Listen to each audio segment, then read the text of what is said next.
दोस्तों नमस्कार। मेरा देश बदल रहा है। मेरे देश की राजनीति बदल रही है। मेरे देश की सियासत, मेरे देश की सत्ता बदल रही है। मेरे देश का लोकतंत्र भी बदल चुका है। इस देश की सियासत का पाठ कल तक था कि दिल्ली की सत्ता उत्तर प्रदेश से होकर ही गुजरती है और लखनऊ रास्ते में आए तो बिना जीते उसके आप दिल्ली तक पहुंच नहीं सकते हैं। लेकिन क्या लखनऊ और क्या शिमला? अब तो सियासत, राजनीति और सत्ता का मिजाज कुछ इस तर्ज पर बदल चुका है जहां लोकतंत्र की नई परिभाषा में वो विधायक हो या वो सांसद हो, वह लोकसभा का सांसद हो या राज्यसभा का सांसद हो, सियासत का पाठ सिर्फ शहरों में नहीं, महानगरों में नहीं, गांव में भी नए तरीके से पढ़ा जाएगा। और ये बताने की जरूरत दिल्ली की सत्ता के भीतर समा चुकी है और उसे यह संदेश खुले तौर पर देना है। तो लोकतंत्र आज सुबह से रेंग रहा था या किडनैप हो रहा था? उसकी पूरी स्क्रिप्ट पहले से लिखी जा चुकी थी या फिर कल रात से उस स्क्रिप्ट को अमली जामा पहनाने की शुरुआत हो गई?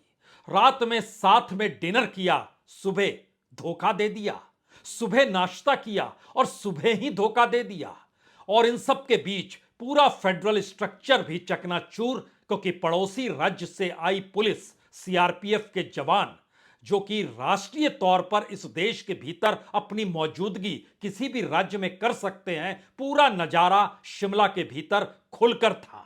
और इस नजारे की एक दूसरी तस्वीर लखनऊ से उभर रही थी, जहां सुबह सवेरे एक ही गाड़ी में कौन कौन विधायक कैसे सवार होगा, कौन कहां पर पहुंचेगा, किससे मुलाकात होगी और पांचवी मंजिल यानी पांचवा तल जो सत्ता का केंद्र है लखनऊ के भीतर, वहां पर कौन कैसे किस रूप में पहुंचेगा, क्या बातचीत होगी, उसमें उसे समझाया भी गया, बताया भी गया। लेकिन सब कुछ क्या फौरी तौर पर तुरंत फुरत हो गया? बिल्कुल नहीं। यह पूरी की पूरी स्क्रिप्ट एक ऐसी व्यूहरचना के तहत है जिसमें चुना जाता है कौन जाति के हिसाब से, कौन दबाव के लिहाज से, कौन करप्शन के लिहाज से और कौन नोटिस देने से घबराने की स्थिति में साथ खड़ा हो सकता है। कौन रूठा हुआ है, कौन चाहता था मंत्री बन जाए लेकिन नहीं बन पाया। तो ऐसे में दिल्ली की सत्ता उस नब्ज को पकड़ लेती है जिस नब्ज के आश्रय आपको लगे ही नहीं कि दरअसल लोकतंत्र कहीं किडनैप हुआ है। बिल्कुल नहीं, लोकतंत्र किडनैप अब होता नहीं है, क्योंकि नारे अब इनकलाब जिंदाबाद के नहीं लगते हैं, अब जय श्री राम के नारे लगते हैं। और ये नारे आज शिमला में लग रहे थे। इस आवाज को सुनिए, इस शोर को सुनिए, जो पहली बार हिमाचल की राजनीति में और शायद चंडीगढ़ से निकलकर और वहां की प्रयोगशाला का एक दूसरा चेहरा जो शिमला में नजर आया, उसका ये अंदाज, उसका ये शोर सुनना चाहिए।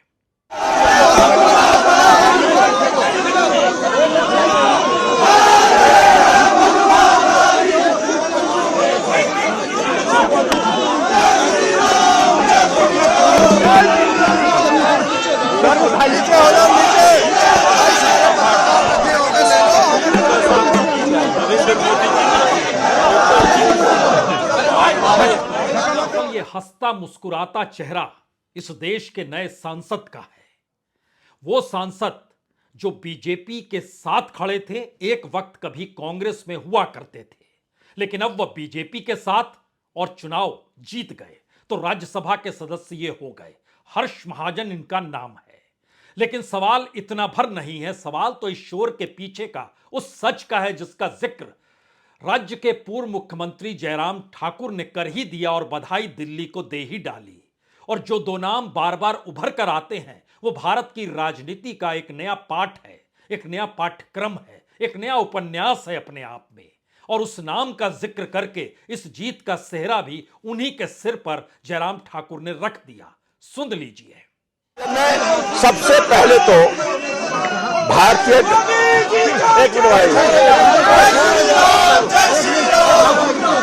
पहले तो मैं आदरणीय नरेंद्र भाई मोदी जी को बधाई देता हूं और भारतीय जनता पार्टी के हमारे राष्ट्रीय अध्यक्ष जगत प्रकाश नड्डा जी को बधाई देता हूं, भाई अमित शाह जी को बधाई देता हूं।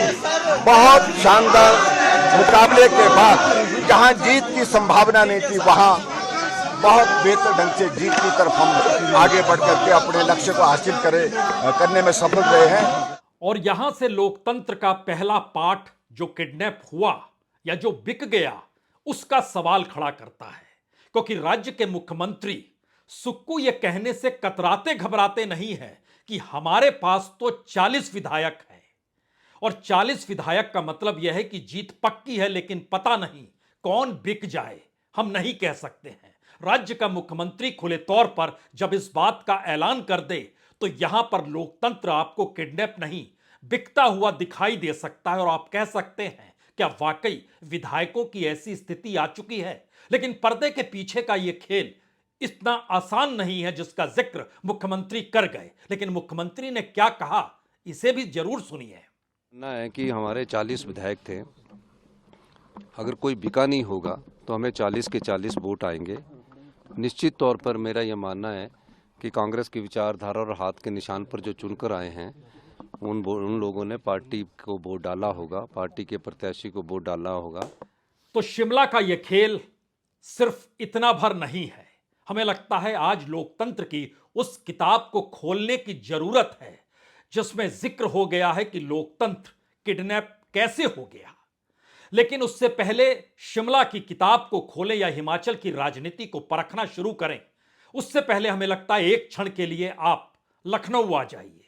लखनऊ के भीतर तो जिसके पास जो ताकत है वही ताकत इस देश में लोकतंत्र का प्रतीक है और इसका खुला इजहार खुले तौर पर अखिलेश यादव करने से नहीं चूके जब वो बेबस तरीके से निकल कर आए और बोलने लगे कि दरअसल जब सत्ता पीछे लग जाए और इसको तय करके निकले कि उसे जीतना है तो फिर सामने मुकाबला नहीं होता है बल्कि खुद को बचाने की कोशिश होती है। शायद यह शेर और लोमड़ी की कहानी है।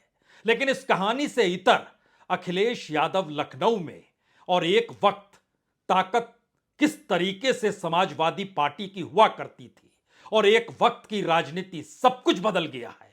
इस बदली हुई राजनीति में इससे पहले शिमला के दस्तावेजों को खोला जाए और लखनऊ के भीतर हुए किडनैप की परिस्थितियों को बतलाया जाए।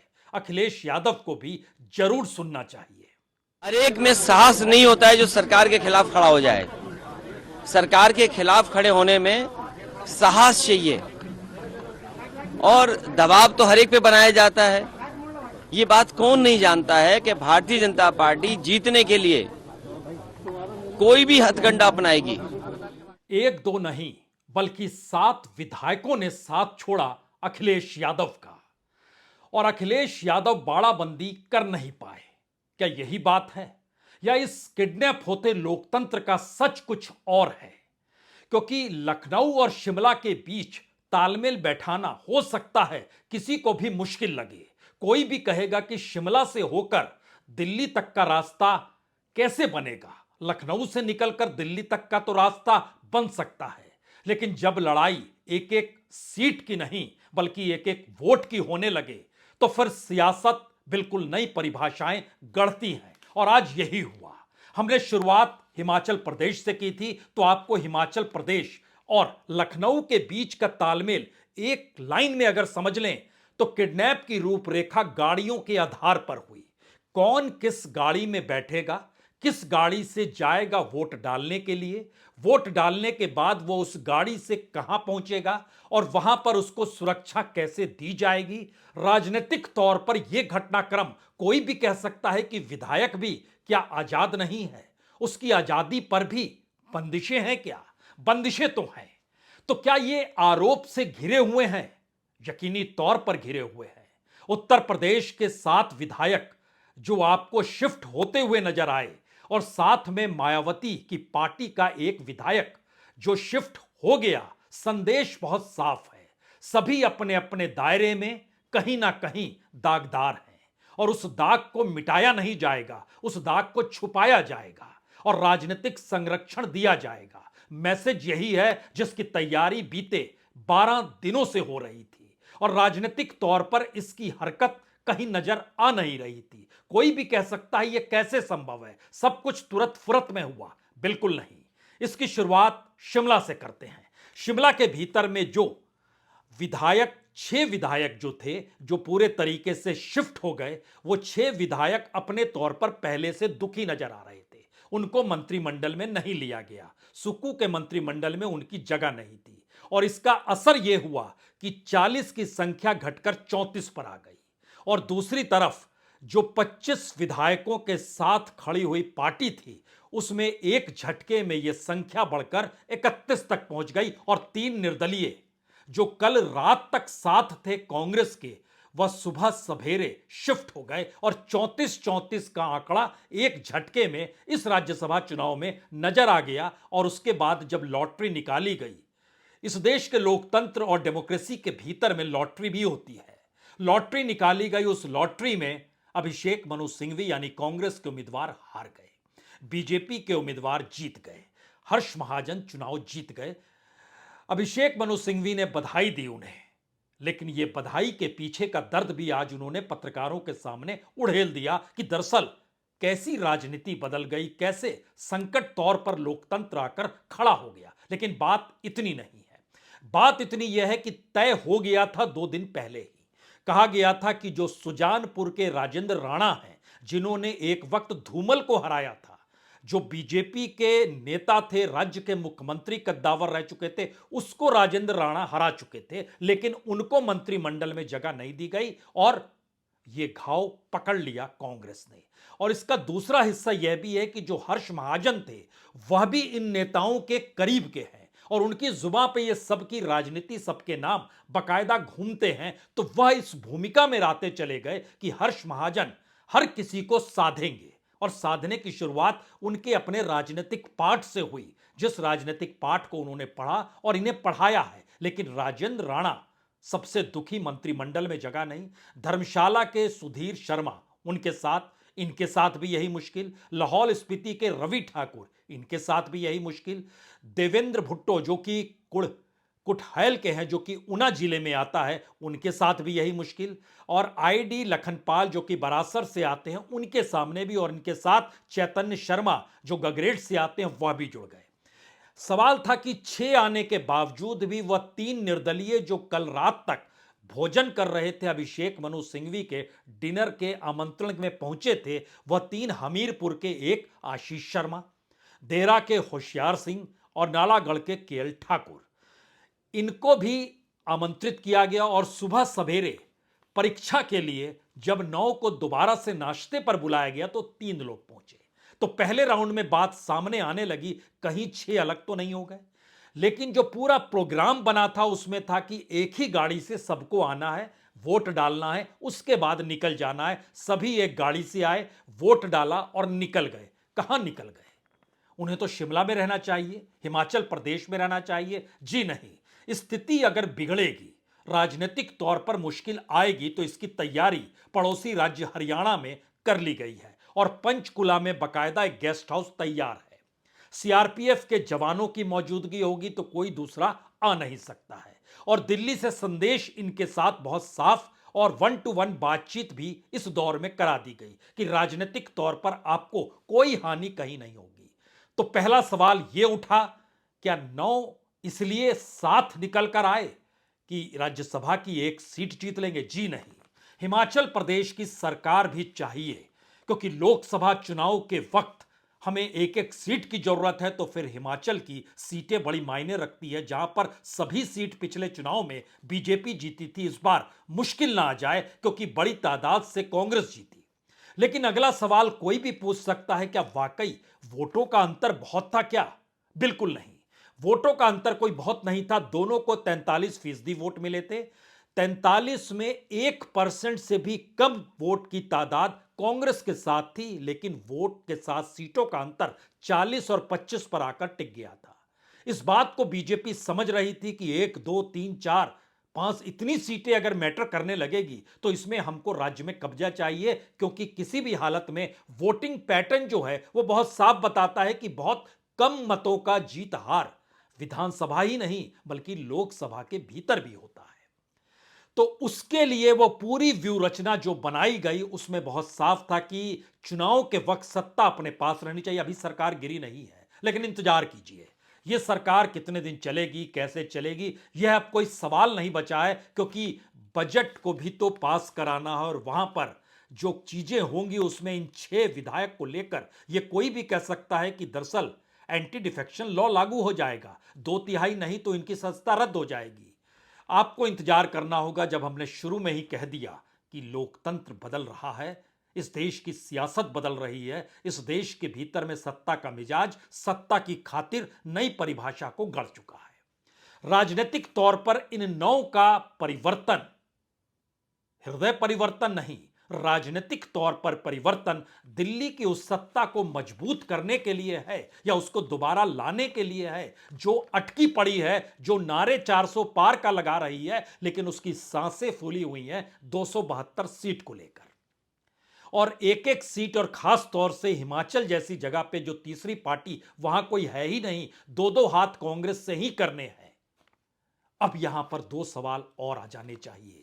क्या कांग्रेस इस बात को नहीं समझ पाती है? वह तो सोनिया गांधी तक के बारे में सोच रही थी कि यहां से चुनाव लड़ा दें। तो जरा कल्पना कीजिए, अगर सोनिया गांधी लड़ती राज्यसभा का चुनाव और निपट जाती तो क्या कुछ होता, और इस देश की सियासत में इससे बुरी गत कांग्रेस की नहीं होती।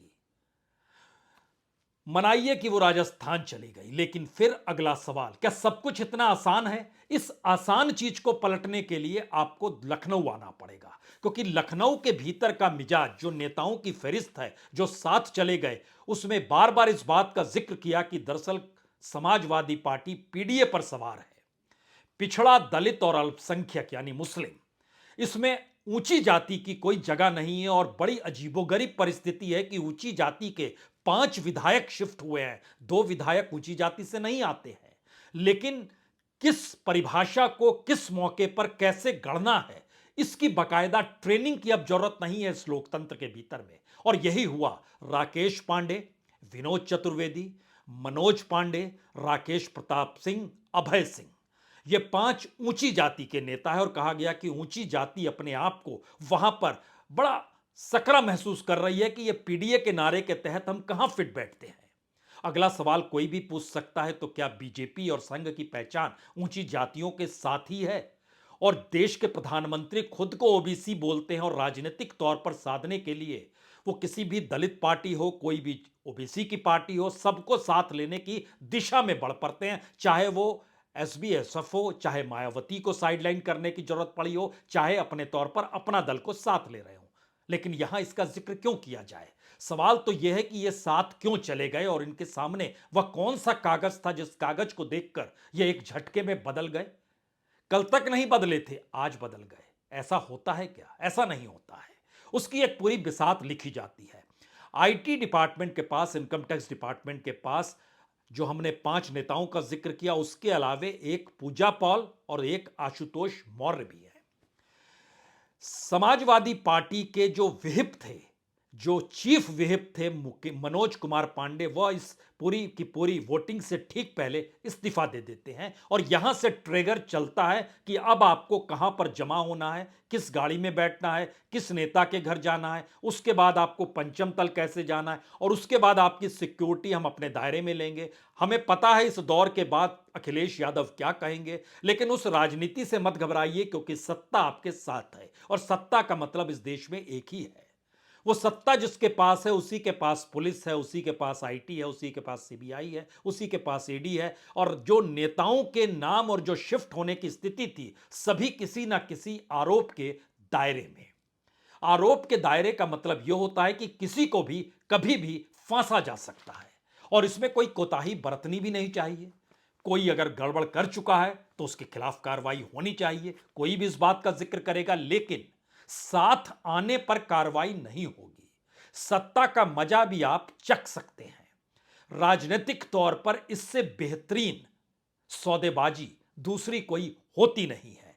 और बीजेपी ने जो अपना 8वां कैंडिडेट उतारा था, उसके लिए 7 वोट चाहिए थे, और दूसरी तरफ समाजवादी पार्टी ने जो तीसरा कैंडिडेट अपना उतारा था, उसके लिए सिर्फ 2 या 3 वोट चाहिए थे। बहुत मुश्किल नहीं था, क्योंकि मानकर चला जा रहा था कि बीएसपी बीजेपी के साथ नहीं जाएगी, इंडिपेंडेंट बीजेपी के साथ नहीं जाएगा, लेकिन जब चीजें पलटती है और पलटने के साथ नई परिभाषा गढ़ी जाती है तो सब उसी तरफ। तो मैसेज बहुत साफ है, वो राजभर की पार्टी हो, वो मायावती की पार्टी हो, वो समाजवादी पार्टी के भीतर की हिचकोले खाते हुए नेता हो। सवाल यह भी नहीं है कि जो डर गया वो चला गया।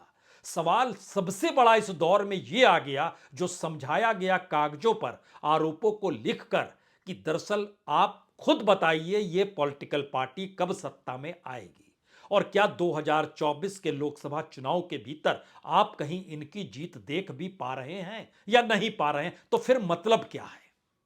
और एक एक सीट इसलिए मायने है क्योंकि राज्यसभा के भीतर भी हमें अपनी ताकत चाहिए, क्योंकि अब तीसरे टर्म के भीतर में इस देश के भीतर कैसी कैसी कार्रवाई होनी है यह सिर्फ आप सोच सकते हैं।